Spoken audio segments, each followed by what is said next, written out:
आदाब, मेरा नाम डॉक्टर सुवर्चला है। मैं जीवा फर्टिलिटी सेंटर्स में साइंटिफिक डायरेक्टर हूँ। अगर आप टेस्टोस्टेरोन ले रहे हैं, पुरुषों में टेस्टोस्टेरोन का ट्रीटमेंट दिया जाता है, तो क्या उसका आपके फर्टिलिटी पे असर पड़ सकता है? इसके बारे में आज जानने की कोशिश करेंगे। इससे पहले टेस्टोस्टेरोन क्या है जान लेते हैं। ये एक ऐसा हार्मोन है जो पुरुषों में ही प्रोड्यूस होता है, टेस्टिस में या टेस्टिकल्स में। ये मसल और बोन डेवलपमेंट के लिए बहुत ज़रूरी है, हेयर ग्रोथ के लिए बहुत ज़रूरी है, सेक्स ऑर्गन्स के लिए भी बहुत ज़रूरी है, जैसे पेनिस हो गया, प्रोस्टेट हो गया, सेमिनल वेसिकल्स हो गया, इसके लिए टेस्टोस्टेरोन बहुत ज़रूरी है। और ये एक पुरुष के ओवरऑल वेलबींग के लिए बहुत ज़रूरी है, हेल्थ के लिए, सेक्सुअल फंक्शन के लिए बहुत ज़रूरी है। इसके अलावा टेस्टोस्टेरोन स्पर्म प्रोडक्शन क्वालिटी के लिए बहुत आवश्यक होता है। अगर लो टेस्टोस्टेरोन हो तो उसे मेडिकली या इस मेडिकल कंडीशन को हाइपोगोनाडिज्म कहते हैं। जब लो टेस्टोस्टेरोन होता है, ये नॉर्मल रेंज के नीचे होता है और ये बहुत अक्सर एक ब्लड टेस्ट द्वारा ही किया जाता है। इसके साइंस एंड सिम्टम्स भी होते हैं। ब्लड टेस्ट नहीं, आपको भी कुछ आपका बॉडी कह सकता है कि शायद लो टेस्टोस्टेरोन हो, इरेक्टाइल डिस्फंक्शन हो सकता है या लो सेक्सुअल डिजायर हो सकता है, लो सेक्स ड्राइव हो सकता है, जिसका लो टेस्टोस्टेरोन एक कारण हो सकता है। टेस्टोस्टेरोन यूजुअली ब्लड टेस्ट द्वारा किया जाता है, मैंने जैसे कहा, और सुबह करने से बहुत एक्यूरेट रिजल्ट्स आते हैं। इस रिपोर्ट को रिपीट करना चाहिए अगर अबनॉर्मल हो, और ये सारे दिन में बदलता रहता है। कभी शाम में अगर आपने लिया तो शाम में ही रिपीट करें अगर अबनॉर्मल वैल्यू रहा। तो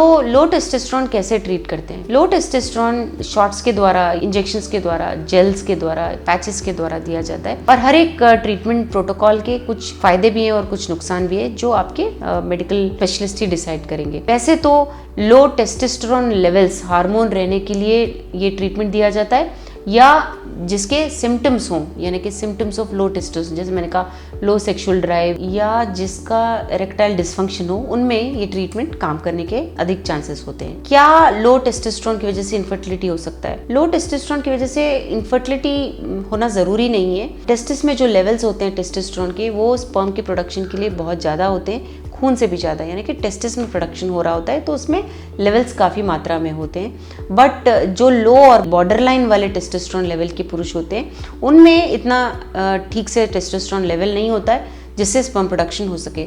खून में ही नहीं, टेस्टिस में भी बहुत कम होता है, जिससे स्पर्म प्रोडक्शन ठीक से नहीं हो पाता। अवश्य ये भी हो सकता है कि लो टेस्टोस्टेरोन की वजह से कभी कभी इनफर्टिलिटी भी हो सकता है, क्योंकि जो ट्रीटमेंट है वो स्पर्म प्रोडक्शन को कम करता है। टेस्टोस्टेरोन ट्रीटमेंट जो है वो स्पर्म प्रोडक्शन को कम कर सकता है, एफएसएच लेवल बढ़ा के, जो स्पर्म प्रोडक्शन के लिए बहुत ज़रूरी है। एफएसएच स्पर्म प्रोडक्शन के लिए बहुत ज़रूरी होता है। इनफर्टिलिटी लेकिन टेस्टोस्टेरोन ट्रीटमेंट देने की वजह से हो रहा है, वो अक्सर रिवर्सिबल होता है, यानी कि उसे ठीक किया जा सकता है। अगर आप टेस्टोस्टेरोन का ट्रीटमेंट बंद कर दें या वो ड्रग लेना बंद कर दें टेस्टोस्टेरोन का, आपको ठीक से स्पर्म प्रोडक्शन होने के चांसेस भी होते हैं। और जो कम टाइम के लिए टेस्टोस्टेरोन रहते हैं, उनका रिकवरी भी बहुत जल्दी होने के चांसेस ज़्यादा होते हैं। लेकिन अगर आप टेस्टोस्टेरोन ट्रीटमेंट ले रहे हैं और आप बच्चों के लिए भी प्लान करें, अवश्य एक फर्टिलिटी स्पेशलिस्ट को मिलिए, यूरोलॉजिस्ट को मिलिए, जो आपके फ्यूचर चाइल्ड के लिए प्लान करेंगे, या स्पर्म फ्रीज करेंगे या टेस्टोस्टेरोन लेवल कम करेंगे, जिससे आप प्रेगनेंसी, आपके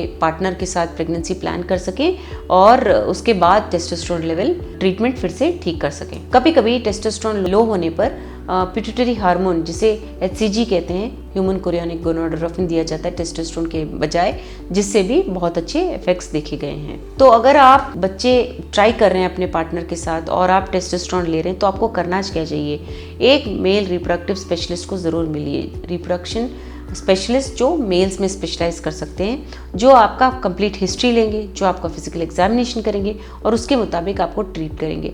हार्मोन टेस्ट किए जाएंगे, सीमेन एनालिसिस किए जाएंगे, अगर कुछ एबनॉर्मलिटी है तो फिर से रिपीट किए जाएंगे। अगर आप ट्रीटमेंट ले रहे हैं, लेने के दौरान ही गए हैं उनके पास, तो आपको टेस्टोस्टेरोन बंद करके फिर से टेस्ट देने के लिए कहा जाएगा। और सीमेन एनालिसिस और हार्मोन टेस्ट आपको पीरियडिकली, यानी कि 1-2 महीने के बाद फिर से रिपीट किया जाएगा, ये देखने के लिए कि ट्रीटमेंट असर दिखा रहा है या नहीं। और बहुत सारे मेडिसिन भी दिए जा सकते हैं, जैसे clomiphene citrate, letrozole, fertility injections, जैसे मैंने कहा पिट्यूटरी हार्मोन इंजेक्शंस, जिसे HCG कहते हैं, जिससे टेस्टोस्टेरोन के लेवल बढ़ाए जा सकते हैं। लेकिन ये सब करने के लिए हार्मोन लेवल्स और सीमेन एनालिसिस पीरियडिकली, यानी कि 2 महीने से 3 महीने तक चेक कराने चाहिए, ये देखने के लिए कि ट्रीटमेंट असर दिखा रहा है या नहीं। टेस्टोस्टेरोन लेने के टाइम क्या कोई रिस्क हो सकता है?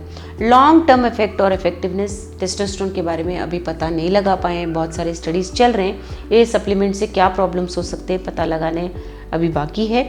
मगर जो भी बच्चे प्लान कर रहे हैं और ये मेडिकेशंस ले रहे हैं या सप्लीमेंट्स ले रहे हैं, अवश्य अपने फर्टिलिटी स्पेशलिस्ट से, यूरोलॉजिस्ट से, एंडोक्राइनोलॉजिस्ट से कंसल्ट कीजिए, जिससे आपको पता लग सकता है कि इसके लॉन्ग टर्म इफेक्ट्स क्या हैं।